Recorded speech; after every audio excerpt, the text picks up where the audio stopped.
How are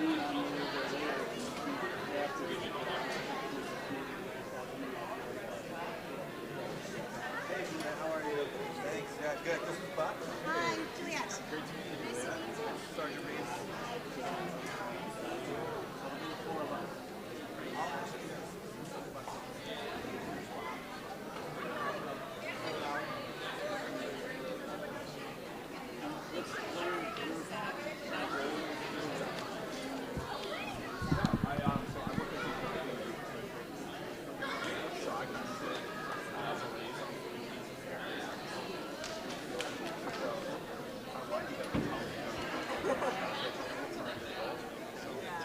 And then I have a media company for girls for a lot of different work, working on like face visualization, like skill building, user generated content, product content narrative for girls online, and really focusing on like working to build up on their digital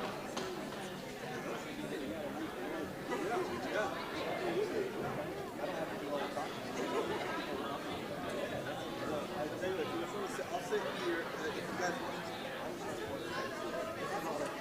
I can sit at this wall.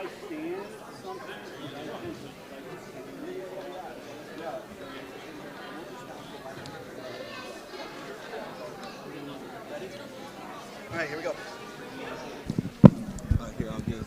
This is on, so just be careful. Maybe Juliet, do you want to hold this one?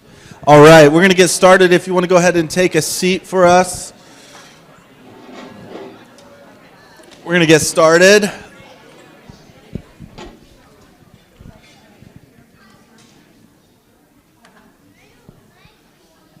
Good morning. There is, just in case you were wondering, there's the Arbor Society upstairs in the chapel. If that's what you were looking for, they'll be starting soon. But this is our social media talk, and thank you for coming. We are so glad that you are here. Just by a show of hands, who is on some sort of social media has some sort of social media in their world? Something. Yeah, we all do. Okay, so we all kind of have something. That's good. Here's my hope today. We have a great panel here to share with you, to answer some questions at the end, but really to share. The hope is this, that we can educate, inform you, give you some insights into what is going on, the social media content that is out there, but then also empower and equip us as parents and grandparents to best lead our kids and help them have healthy relationship with social media, because the answer can't be just run away from it, because like I said earlier, that's not the world we live in. So how can we equip them and empower them to have healthy online presence, healthy relationship with social media? So before we get started, real quickly, panel, I want to just ask if you would introduce yourself and tell us what you do and why I would tap your shoulder to be here for the social media panel. Perfect. Thanks so much to Josh and Bobby for having me here today. My name is Buck Allen. I've worked as a Thriving Youth Associate with the Community Fund of Darien for the past few years. I'm kind of in a lucky spot where I get to facilitate focus groups for teens to present to families and parents. I'm old enough where I can still present to parents, but young enough that teens trust me to say anything they might not feel like they can't say to adults. So thank you so much for having me here today. Hi, everybody. I'm Juliet Blake. I actually grew up in Greenwich, and I had started a company when I was in high school to help girls through middle school. Now, basically, everything that I do is working to change the toxic content narrative for girls through safe social platforms online. And yeah, just really excited to talk to you all today about how we can really work to build a healthier digital future for this next generation. Good morning, everyone. On behalf of the Greenwich Police Department, I'd like to say thank you for including us in this very important discussion. My name is Sergeant Brent Reeves, and I'm a 26-year veteran of the Greenwich Police. I was in Special Victims for about 7 years, where I gained some expertise in the field of internet crimes against children, the predator cases that you see in the newspaper every so often, and now I'm in the community impact section where I get to come out and spread the good word and answer questions for all you folks. Thank you. So as you can tell, we have literally a panel of experts here. So I think we have a lot to learn. Here's what I want to do. We're going to spend the next while just kind of, I'm going to ask them questions, they're going to respond, and then at the end, save your questions to the end. We do want to save time for you to ask your questions.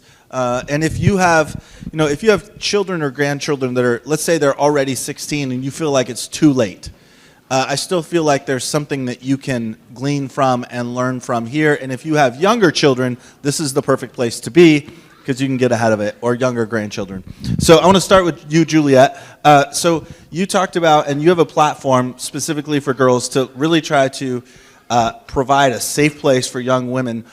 Can you tell us a little bit of the experience? So there's so many studies out there, and you and I even talked about this, that the effects of social media specifically on young women can be even more so kind of dangerous and toxic. Can you talk a little bit about your experience with what that is and what exactly are the dangers or the things that are really unhealthy for young women? Yeah, so there's so many studies recently that have come out. I'm sure a lot of you have seen different headlines in terms of kind of how our social ecosystem and the detrimental effects that it's having specifically on tween and teen girls. It's interesting because when you look at like kind of the general scope, between the ages of 8 and 14, for girls specifically, confidence levels fall by 30%. And so like when you take that and then you compound it with these social platforms that when girls go on, 1 in 3 girls see, like when they're on TikTok or Instagram, 1 in 3 girls within the first few minutes of being on those platforms see content about either eating disorders or self-harm. And that's from very like simple, like nothing like scandalous searches. And so I think the biggest thing is that these girls are being fed certain information and content that is not appropriate for them. The biggest thing is that these platforms were not built for these younger generations, and they were not built like with their best interests at mind. And so we're really seeing kind of like the ripple effects of that when it comes to their perceptions from confidence levels, self-esteem. And I think one of the craziest things is there's this other stat, and everything's like 1 in 3. So like, when you think about that, that is crazy. 1 in 3 girls, 1 in 3 this. But there is this stat that basically says that 1 in 3 girls on a weekly basis experience something bullying or inappropriate content that's fed to them or eating disorder related or self-harm related once a week, but they all still think that their life would be worse without social media. So the perception, I think, is also pretty terrifying. I'm curious, Juliet, why do you think, and I don't know if you know this or not or have, why do you think that they would say 1 in 3 experience that negative online content, but then they say, but I have to have it? Well, I think there's like a combination. There's the completely inaccurate portrayals that are fed to them on there, and they're like, oh, well, of course I have to have it. I can use this filter, and it makes me look perfect and beautiful, and my skin is flawless, and this and that. And it's like, okay, but that's not real. So if they don't have that social platform and are able to use that filter, then of course it's going to make their life worse. But I also think the bigger thing is that their friends are on it. Other people are on it. It is a way to connect with people, for better or for worse. There's a lot of negative that comes from it. There are positives that come from it as well, but if they're not on it, they're then being left out and they're being excluded, and that opens up like a whole other can of, oh, well, what does that mean that all of my friends are able to do something and I'm not? And we can speak to this a little bit later, but I think the secretiveness of being on these social platforms is like where a lot of problems start to arise. Yeah, that's good. Hey, Buck, I have a question for you. So, Buck, you said you work as like kind of a liaison between students and parents. What is something that, because students are honest and open with you and on these focus groups, what's something that you've learned or that you're seeing as a pattern that you're like, that is surprising or that maybe sticks out to you? I'd say what surprises me is how aware these teens are of the effects that social media is having on them, and that they're actually looking for ways to decrease their social media use, but feel stuck because it's kind of all or nothing. You know, people say, I'm either going to go all in on social media or remove it at all. There doesn't seem to be a gray area. And so these teens, that they want to decrease it. They know everything. They know to go to bed early. They know to exercise, get enough sleep, focus on good grades. They're just stuck on what options they have when it comes to their social media use. That's that's wild. It's like all or nothing. Either you're going to have them or you're not at all, and there's no middle ground. That's tough. Sergeant Reeves, So do you want to? Or yeah, and Sergeant Reeves, I feel like we could spend all day listening to stories that I'm sure you've experienced and some of the things you've run into here in Greenwich around this. What would you say are maybe some of the things that parents need to be most aware of when it comes to social media that we're not? Because I think sometimes it's easy for us to just demonize social media and just say, oh, it's all bad. Or like, yeah, it's just, there's no good. And to Juliet's point, there is good that comes out of it. But I also think that a lot of times, I'm a parent, I will say this, just in this last week, I found out that my son has a YouTube channel that I did not know about. He's 11 years old, and I was like, are you kidding me? And I was like, and I feel like I'm a very aware parent. But what are some of the things that you think that we maybe don't know, or some of the dangers that are out there that maybe just fly under the radar and we're not aware of? Monsters are real. And I'm going to scare you first, and I'm going to tell you what to do so that you're not scared anymore. So we have sex predators online looking for our little kids every single day, 24 hours a day. We experience it here in Greenwich. Every time you see one of the predators that we arrest in the newspaper, that's because of our detectives working sting operations. Let me tell you how easy it is. He pretends to be a little girl, throws it out there into a social media platform, and within minutes, he's got the hook, and he's got them baited.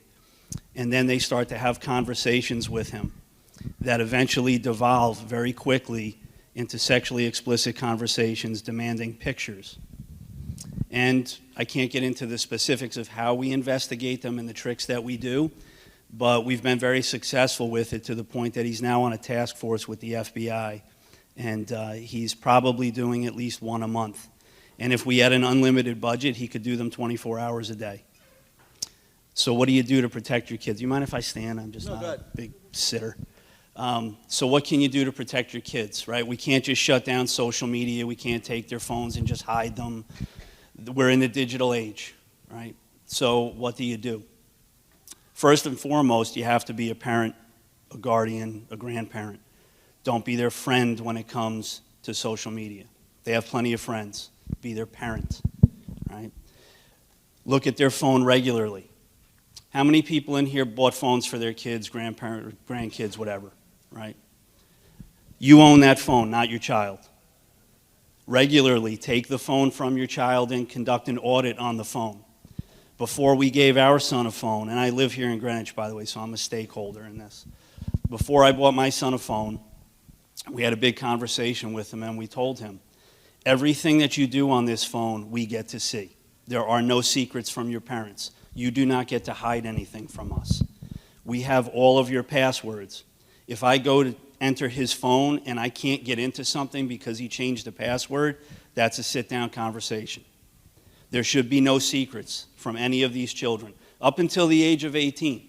I don't care if they're 16 or 17 years old, sexually active, dating, whatever. There are no secrets, and there can't be. Now, as they get older, obviously, they're going to have a little bit more discretion in what they look at and what they do online. But by that point, you should have established a trusting relationship with the child where they're not fearful to come forward, because they are going to make mistakes. Right? I see it every single day. In my role, I supervise the school resource officers, and up at the high school, these teenagers are posting things every single day that they shouldn't be. Nudes, selfies, personal information, and it's up to us as the parents and the guardians and the grandparents to teach these children before it gets to that point what is acceptable and what is not. What is a trusted adult and what is not. Predators go online on gaming platforms every day between 3 and 6 because they know that's when the kids come home from school and the parents are still at work. And they'll go online and they'll go onto Discord, which is a chat app that you can use on a couple of the different gaming platforms. We've had cases where a child will be on there playing and they're having a conversation with someone, and a few minutes later, is there children in the room here? No, okay. There's a couple, yeah. A few minutes later, a male will be online engaged in a performance in front of the child. Yeah. So it's out there. And that's why some recommendations, do you want me to go into some of the recommendations now? Yeah, sure. Yeah, we can do that so now. We'll have a couple of recommendations for gaming platforms, cell phones, and then home computers, laptops, etc. The gaming platform should be in a place in your home where you can see what the kids are doing all day long. So in our house, the family room is off of the kitchen. That's where he plays his game, because I can just look over while we're making dinner and watch the TV and see what he's doing and who he's talking to. And the interesting thing about the games today compared to the games when we were all kids, the Ataris and the ColecoVisions going back, now everybody who's playing a game is talking to someone. And the person they're talking to could be their neighbor or it could be 1,000 miles away. You have no idea who they are. We've had instances where on these platforms, they'll start to bait the children and start to try and make arrangements to meet them. And that's dangerous. So you have to watch everything they're doing on the gaming platforms. Always have it somewhere where they can be viewed. As far as the cell phones are concerned, everybody here have a cell phone? Raise your hand. Right, I have a cell phone. Okay. Does anybody here remember Encyclopedia Britannica? Right, I remember that. The guy used to come to the door with like a case of books, right, and you had to buy them once a month, and that was your knowledge base as a child. That and TV. Now, that cell phone is more computing power than it took to put people on the moon. They have access to anything they could possibly want to look up. They can just Google everything. If they make a mistake and typo the wrong word, next thing you know, something dirty will pop up, right? And the little thing says, are you 18? If you're a 12-year-old kid, are you going to click that? Yeah, you're going to click it because you want to see what's going on in there, all right? So you have to have these conversations with your children before you give them the cell phone, right? Everything is available to you. There are no secrets. There are no hidden passwords. But then the question becomes, what do you do when they make a mistake? Because it's going to happen. That's their job as teenagers, adolescents. Their job is to make mistakes because that's the only way that you learn. Some mistakes you can't take back. When that picture gets sent out that the boyfriend or the girlfriend asked for, or the girl that you thought was a girl online but actually turns out to be somebody in a boiler room over in China, right, who does this as a business. Everybody's heard about the sextortion lately that's been in the paper. Yeah, the way that works is somebody goes online and pretends to be a female, entices the young teenage boy to send him a nude picture. Says, I'll send you a nude if you send me a nude. So the girl will send what he thinks is a girl, sends him a picture of some naked female from online. Now he sends a picture of himself. The next message is, if you don't send me $500, I'm going to send this to everybody on your Instagram page. And the kids panic. I experienced this personally with a friend of a friend. I know everybody says that. It actually wasn't my kid. It was a real friend of a friend. And he called me at 1 o'clock in the morning and said, Brent, what do? I said, don't worry about it. This happens 1,000 times a day. The only message you have to send is, I've been in touch with the local authorities. If you send me another message, you're going to get arrested. You won't hear from him again. And that's exactly what he did, and he never heard from him again. Right? That's what you all have to be aware of, and that's the conversation you need to have with your children, grandchildren, whomever that you're close with. And they have to understand, because even though we kind of nip that one in the bud, the picture is still out there. That naked picture of him can never come back. And we've had children who've gone down that rabbit hole and have ultimately sent much more explicit videos because they were afraid, because this is what extortion is. If you don't send me $500, I'm going to send this out. Sometimes what they do, though, is they're not looking for money. They're looking for content, because the content is so valuable to the predators. When we arrest some of these predators and get warrants and go through their phones, the worst one that we've had so far had over 50,000 images and photos of child pornography on his computer. Content is valuable. Once they get these pictures and photos, they never get rid of them. So what do? Again, no secrets. Have the conversations. Be that trusted adult. And the biggest thing is ensure that the children know they can go to you and that you're not going to be judgmental. Because if you behave in a judgmental way over what is most likely the most embarrassing thing that they've ever done, they're never going to come to you again, and that's the last thing that we want, right? So be the trusted adult, have the conversations, no secrets, and be a good listener. Yeah, that's good. Can I add Yeah, please, go ahead. Yeah, I mean, I think everything you said is so true, and I deal a lot with girls and their parents, and I think just really emphasizing that being that trusted person that they can go to, because there are so many ways that different types of bullying can happen on these social apps that don't seem straightforward. So like, for example, there was this mom I was talking to recently. Her 12-year-old daughter had a TikTok account that she knew about. She was monitoring it. She was making sure that, anything that she posted was okay and appropriate. And a group of girls at school decided, they didn't like her anymore. And she became like the victim of this bullying situation where they all went in and started reporting her TikTok account as explicit and inappropriate content. This girl was not posting anything explicit or inappropriate, and she ended up getting her account blocked and deleted by TikTok. And it was one of those things where, if she hadn't had that conversation with her mom that she was being monitored on TikTok and it was that whole process, as a parent, you wouldn't necessarily know that something like that happened. And for her, this was just the start of a crazy bullying experience that she went through for the next 6 months. So I think that really open conversation of knowing what they're on, and then also understanding that there's a lot of nuances in terms of how kids are engaging on these platforms and what bullying or inappropriate content looks like. It's in the examples that you shared, those are very straightforward, but I think there's a lot of nuances too that don't necessarily seem as traditional from a bullying perspective.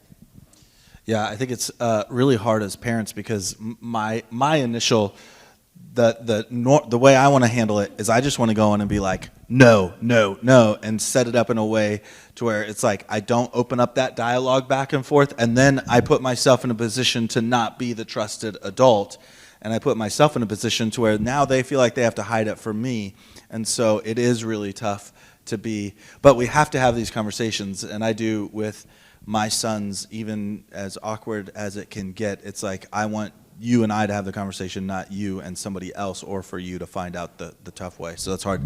Buck, can you tell me, just in your work with kids, you said that they're very aware of kind of some of the stuff. Where, just as parents, where are they right now? Because some of us maybe aren't aware. What are kids doing online? What does their activity look like a lot? Are they on, we know TikTok right now is the number one crazy social media, just kind of, and it got popular so much faster than what it takes normal platforms to get popular.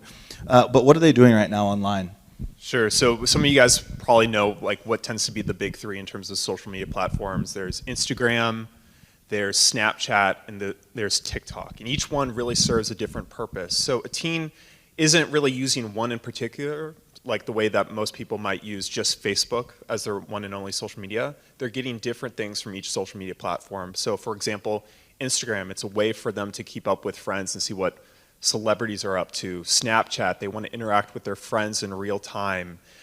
TikTok is now being used as not only general entertainment, but a source of education and news for teens.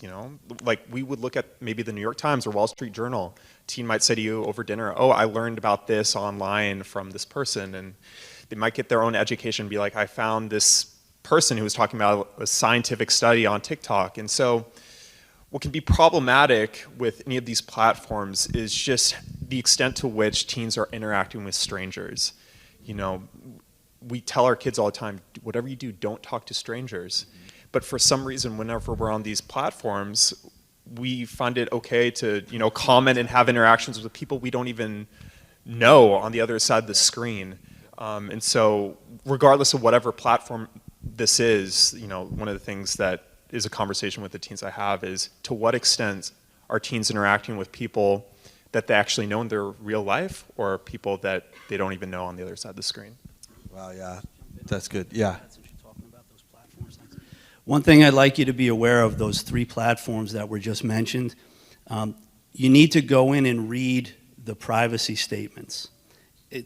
Don't read it before you go to bed because you will fall asleep, I guarantee it. Or maybe use it to go to sleep. But read the privacy statements to find out exactly what type of information our kids are willingly and voluntarily giving to these platforms with our tacit approval. So TikTok is monitoring everything. Keystrokes, right? Location, times, GPS, where things are entered, where things are viewed. One of the issues that we found way back a few years ago with, when Facebook started to do that Find My Friend, well, that opened up the doorway for domestic violence stalkers. So, what on one hand could be this great tool for people to interact and socialize turned into, a life-altering social media change for the victims of domestic violence and for stalkers and for criminals. So I don't know if you're all aware, every time you take a picture, there's what's called metadata in your phone, and the metadata tells the time, the location, GPS information, and what some of the other criminals were doing online was, you go on Facebook and you post the picture of where you are on vacation, like, oh, it's a beautiful beach. Well, what you just did is you advertised to the burglars that you're at this location, and then they would go and burglarize your home. So you can shut off the metadata, or you can make it so that people can't see it. But again, this is about being informed and being aware, because it's not going to go away. And we don't want to scare you away from it, because these are some good tools. And, like during COVID, this was the only way we could interact, which is a whole nother discussion. But you have to be aware of how to manage these tools, especially with the kids, because they don't know how to manage things. They just look at it and go, oh, that looks like fun. And it's our job to guide and teach these adolescents so that they don't make life-altering mistakes. Yeah, that's good. Juliet, I do have a question for you, actually. So I want to, because this is all real, and there's probably a lot more we could talk about. I mean, like I said, we could probably do this for about 4 hours and just go down through. Like, I was thinking, we could go through each app, each social media app, and say, well, what about Snapchat? What about TikTok? And all of them, and go through. But I want to do a little quick turn. Juliet, because you have your own platform, your own social media platform, what are you trying to do through your platform that is like, because it's very specific why you created it, that's different, and what did you see that in some of the other more popular platforms that you were like, okay, this is what I don't want to do, and what are you trying to do, and what effects are you seeing from that? Yeah, I think we talked a lot about the personally identifiable information, like the true security, safety of talking to predators, how to keep your kids safe online from that perspective. So that has always been the #1 priority for us. There's a lot of online children's privacy guidelines. There's something called COPPA compliancy or GDPR. There's a lot of stuff that you might see in the news recently about the Kids Online Safety Act. So there's a lot from a legal perspective. But I kind of also look past that, that's the basis, but then where do you go from there? And so for what we're doing, it's really about the content, because I think that's also a really large it's a really large factor in terms of the way that content can really have an impact, especially on young girls. And when I think about, okay, what these social platforms and these ecosystems and the content that they are being fed that is so inappropriate for an 8-year-old girl or a 12-year-old girl or even a 16-year-old girl, especially when it comes to beauty standards, eating disorder content, self-harm. There's a lot of that, and that is what they're being fed on a lot of these platforms. And so for me, my goal is to really be able to empower these girls to be in charge of changing that narrative that they are fed, because they end up being the ones that are creating it. So really being able to give them a voice from a true, authentic confidence and esteem building perspective, and keeping them safe while doing that. So making sure everything is human moderated, and again, making sure that the content is not toxic, and it's not bullying, and it's not trolling, and it's not hate language, and instead giving girls a safe place to express themselves. That's great. I love that. Here's what I want to do. I'm going to ask each of you to share with us. While I do that, think of your questions because we're going to do Q&A right after this. But I want to know from each of you, what is one maybe tip or pointer or website or something that is helpful for us as parents and grandparents that we can do or go to? Like, I know there's like Common Sense Media is really good, or there's some other websites out there. Can you give us some practical things that we can do or go to so that we can help protect our kids? And we'll just go down the line. Perfect. Yeah, this is really important. So I'm fortunate that I get to go around and actually do talks like this. I do them at schools for the kids. I do them for the PTAs, groups like this. But I like to keep the same theme going along. So everything that we're talking about, that I'm talking about today, comes from the NCMEC platform. It's the National Center for Missing and Exploited Children. They have a program called NetSmarts, which is available to the public. It's missingkids.org, and you go to the education tab. Fabulous platform. It's federally funded, so they have almost an unlimited budget for what they do. They've produced age-appropriate content for elementary school kids, middle school kids, and adolescents in high school. They actually have 2 seasons of a cartoon, which is wonderfully produced, that holds the kids' attention. So you want to go on there and give them some of the information, let them watch the cartoons, talks about internet safety, talks about what is a trusted adult, and there's a ton of information on there that's printable, that's available for folks like yourselves, parents, guardians, grandparents, and it teaches you how to have these conversations with them, what are the important points to touch on, and it's all printable. And I've actually provided a folder of the material to Josh. I don't know if you have a website or something. I You can put copy it and on, distribute, or yeah. But it's great. So again, it's missingkids.org, and it's the National Center for Missing and Exploited Children. That's where we get all of our material from, so that we have the same conversations no matter where we go.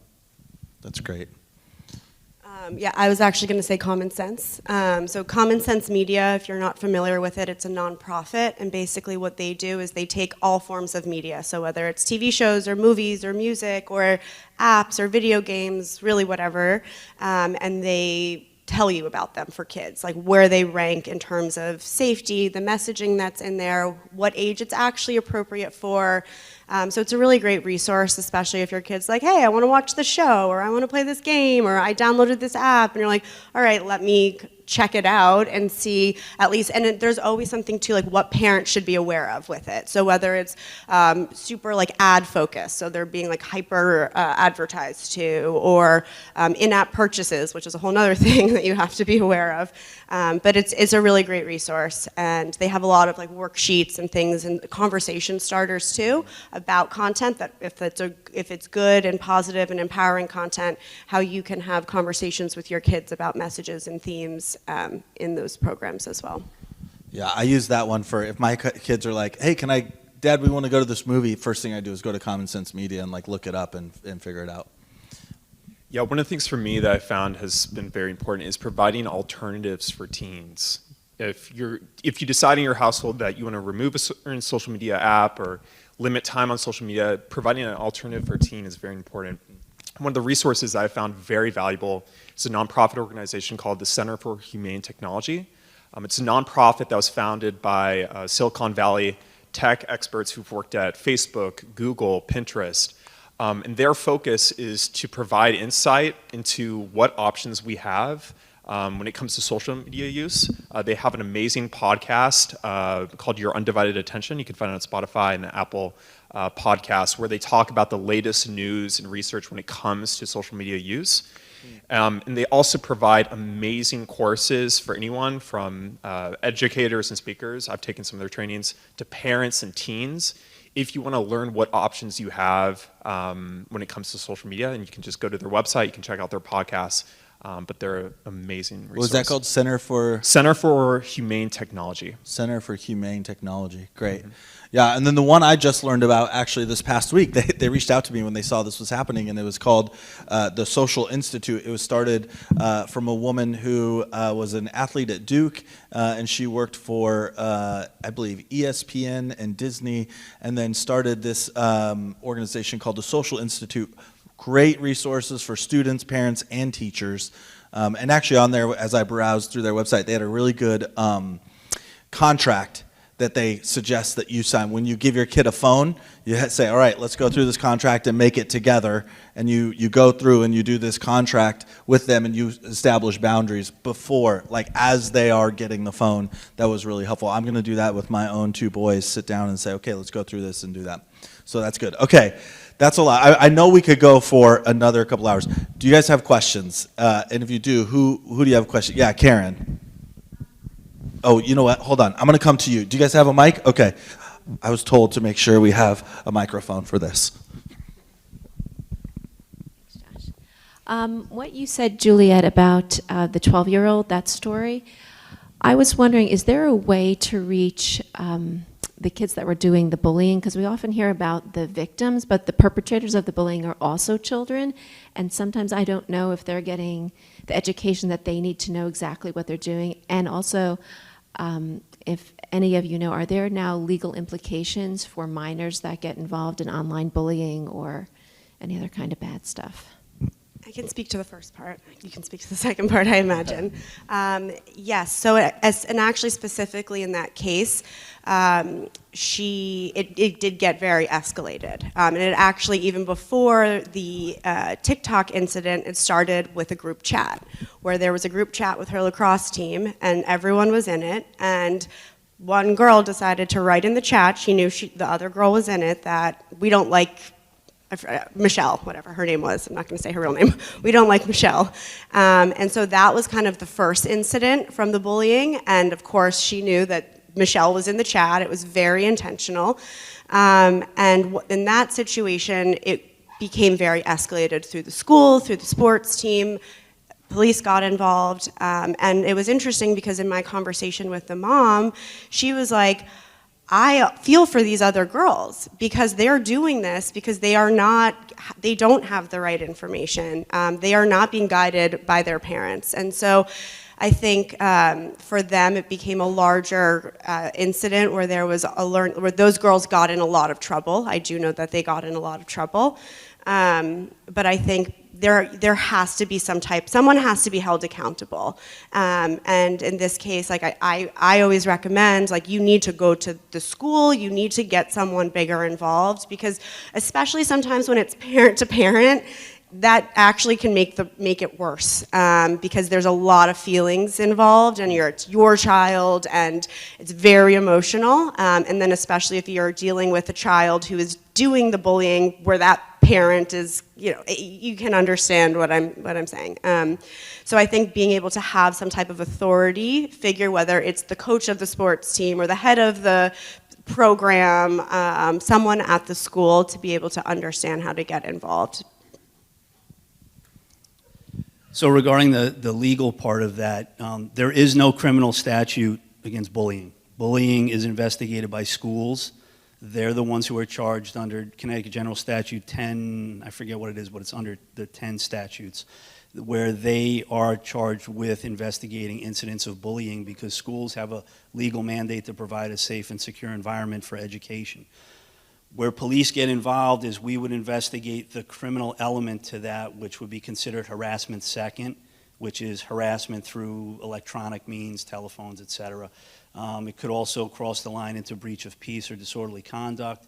But what you have to understand is that there's a very fine line between what is considered harassment in a public format, or it's basically like a billboard, right? But it's digital. So there's a fine line between what is freedom of speech and what is actually harassment. And if you put yourself out there in the public, some people may not like your billboard. All right, so this is where the education piece comes in, and we have to teach our children, number one, how to cope, and two, to have a bit of a thicker skin if they're going to be out in the public this way. I do advise, if it rises to that level where you're getting the school involved, to make a police report, because even though it might not have crossed the line into a criminal violation, at least there'll be a record of it, so that if it does continue down the road, we have a track record that we can fall back on to look at and say, hey, this has been going on for some time, and we'll have that documentation available. But bullying and criminal violations are two separate categories. That's interesting. Did you have a question? Hi. So I have a kindergartner and a second grader who are still pretty innocent. And my natural reaction to technology is to say, like, absolutely not, and I'm going to homeschool you, and we will all be safe and happy. But I just wondered, I've gotten conflicting advice from different people. Some say hold technology off as long as you can, and others say, no, actually, it would be better to have them do technology. And I mean technology beyond like the iPad at school. Technology when they're younger, because you can learn with them and they can have kind of parameters set when they're still a little more young and able to listen to you. So I wondered, as three people who are like fully acquainted with this, what your opinion on that was. Sure, I'll start. Yeah, that's one of the most complicated topics to talk about. When should children start using technology? I think when it comes to social media and whatever platform, it helps to be as specific as possible and look at who is this app made for. If it says 13 and up, you've just answered your question. No, they got to wait till they're 13. I think, like I said before, being as specific as possible for each platform or website matters. But also understand that you have options for whatever type of technology that they're using. So if it's an iPad, for example, I know that Apple offers different settings that you can go into to monitor what apps and websites they go onto. But as mentioned, Sergeant Reeves talked about this, when it comes to whether or not they're going to be public or private, I think it's a reasonable ask for any teen or child just to say, I'd like you to limit all your posts and interactions to private, to people that you actually know, until the age of 18. That's not an unreasonable ask at all. But I'm sure the other two can speak to that as well. Yeah, no, I agree with that. I think looking at the age limits on whatever apps there are, and I also think there are a lot of benefits to technology. There's a lot of scary stuff with it, but there are benefits to our society being more technologically advanced. And so I have 3 kids. My oldest is 4.5, and I think about this all the time as well, especially being so immersed in this space. And a lot of people ask me this question too. They're like, "Oh, like now as a mom, like what are you going to do?" And I'm kind of going to follow their lead. Like I think if like my daughter comes home and is like, "Mommy, like can I go play this game or can I go do this?" I'll be like, well, let me look into that. Like, let me see what that is like. I think there's also a lot of apps that are coming out right now that are actually being built for kids. And so I think being able to, again, Common Sense is a great place to go on and like learn about those different apps. There's one called Zigazoo, which is kind of like the kids' more educational version, safe version of TikTok. And so again, you can keep everything private, you can keep everything safe, but if your kid is coming home and they're 11 and they're like, "Mom, I want TikTok, all my friends have TikTok," and you're like, "Absolutely not. Try Zigazoo." And again, it's something you can monitor. So I think it's you as a parent having to do that research in terms of what is out there and you starting to become comfortable with what they're on and then also like participating with them. I think that's a big part of it too. Don't just give them the iPad and be like, "Bye, have fun, like see you later." It's being there with them and also regardless of like if they're playing or learning or watching something, having like an engaging conversation as they're doing it so you can understand if it's benefiting them or if it's not. Sergeant Reeves said earlier, mentioned kids, when you give them a phone, you tell them, this actually belongs to me, I get to do what I want. So I'm in this like with you. I have a 13-year-old son who just got his first phone in December for his 13th birthday, and he still knows 6 months later that at any point I could take it. And it's really easy to see their activity, and it actually tells you. So I look at his daily screen activity. It's funny, when he's not with me, it goes way up. And then it can tell you like what exactly even the apps that he's on. And so for us, we haven't even said it yet, but for us, the biggest one in our house is not any of the ones we've talked about because my kids aren't on TikTok. They're not on Snapchat. They're not on any of that. They're on YouTube. Like YouTube is where they live, right? And that's like actually where most students spend a lot of their time is on YouTube. And I tell my kids, I'm like, I'm not concerned about the video you're searching to watch, because I know they want to go see Mr. Beast, or they want to see, like they want to watch one of those. I'm not concerned about that. I'm concerned about the video after that, and the one after that, and the one after that, and the one after that, that you're not asking to see, that kind of, it shows you like, hey, by the way, have you checked out this? So, yeah, that's, go ahead, sir. Yeah, and just one last point on this particular question. So the way I looked at it with our son, I have an 11-year-old and I have a almost 21-year-old in college. So two drastically different ends of the spectrum here. With the younger child, what we do with him is, it's similar to, when they start to want to have some freedom, right? You don't just say, oh, okay, well, you can go down the street now by yourself and go to the store and buy a sandwich, right? First, it starts with, you can see your friend next door at the house right across the street, right? And then it's, well, can we go to the park around the corner when he's a little bit older, right? So you have to establish the trust. Now, anywhere along the way, we can start to pull that back and say, well, you violated the trust because I thought you were going to be here, where if it's the social media, you say, you violated the trust because I told you not to go on Instagram and you did. My personal opinion and what I've seen is that nobody from middle school down really should be on Instagram or Snapchat. There's no good comes of that, all right? But again, it depends on a few things: emotional intelligence, the age of the child, what is the trust factor you have in your home? Is that child at a developmental stage where they can handle what they may see, and are they trustworthy to come to you if they do something wrong? So, yeah, I think It's good. Okay, let's do the last question because I want to be respectful of your time. Oh, you know what? And we'll stick around and answer questions. I want to be respectful of your time. This is really good information. Yes. This is really also a comment. We never allowed a computer in our son's room until he was 18. It had to be in the kitchen, at the desk at the kitchen. He couldn't keep the phone overnight because we were finding people were on the phone till 2, 3 in the morning. So that wasn't allowed in his room until he was 18. But one of the most important factors that we found is the group of friends as parents that we held together on. So it was not just us as parents, but it was a conglomerate. Most of this was in his Boy Scout troop, which he was very active in. And so you had 20-plus parents who all followed the same rules. And that was very, very important because it wasn't just us. We were not the only bad guys, so to speak, but it was the community. And if we're looking at raising our children of the village, then if we all stick to pretty much the same rules, I found it extremely, extremely helpful. Yeah, there's actually a website. I forget the name of the organization, but they provide, the whole idea is that there's a contract for 8th graders, and you're supposed to get other families involved, and you sign a contract saying you get with kids when your kids are young, Faith, like yours, and you basically agree, none of us are getting cell phones until 8th grade, and then you're all the bad guys or nobody's a bad guy because you're doing it together.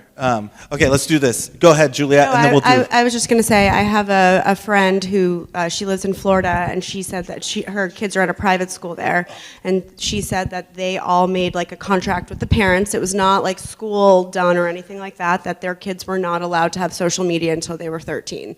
So like literally the entire school made that decision. The parents, not the school board, the parents made that decision, and she was like, it's the best thing that has ever happened. Like they play video games, they do stuff like that, but I just think that that's a very valid point. Yeah, that's the rule in our house. There's the phones don't go in the rooms.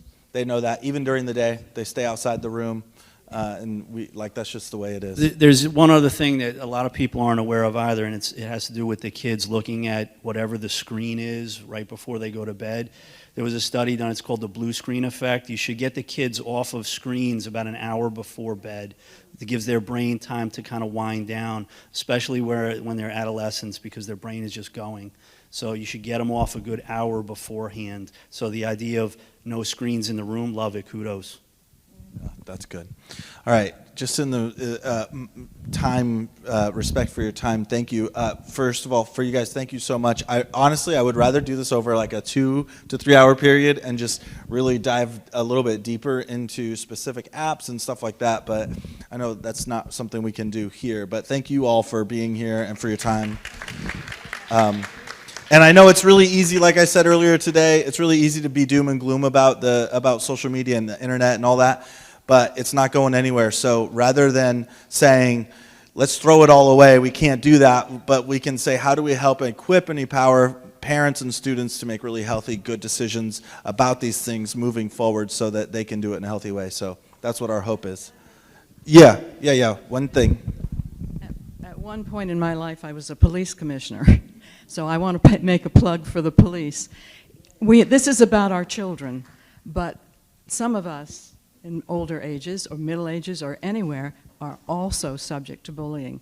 And if it happens to you, call the police. They have a process. It happened to us with one of those people that calls constantly about your car warranty's about to run out, that you haven't had the car for 50 years. And they came and they took care of everything. Just don't hesitate. People hesitate to call the police. They think it has to be a violent crime or something. They are our first defense. They are our friends. They are on our side. And they have a program called the Citizens Police Academy. And Scott and I did it, and I recommend it to everybody. You should do it. Every citizen in Greenwich should take it. It is amazing what these people can do. You have no idea what their life is like. We thank them, we bless them, and also the people who are working to save our children and grandchildren. Thank you all. Yeah, that's good. Sergeant Reeves, you wanted to plug that program that she just mentioned? Yeah, just real quick, I just wanted to plug the program. I guarantee Chief Evie I was going to have 25 recruits for our Citizens Police Academy. Starts September 6th. Please go to the GPD website and apply. As long as you're not a felon, then I'll accept you into the program. Okay, but help me get the numbers up, and if you're not interested, tell somebody else. We also have a Youth Citizens Police Academy for that week in Greenwich when the schools close and the camps are not open yet. So look for that as well. We usually take about 40 kids for that program, so thank you. Yeah, thank you all for being here. Appreciate it, and thank you guys really for all the work that you do in this space because it's so important. So thanks. Have a good one. Thanks.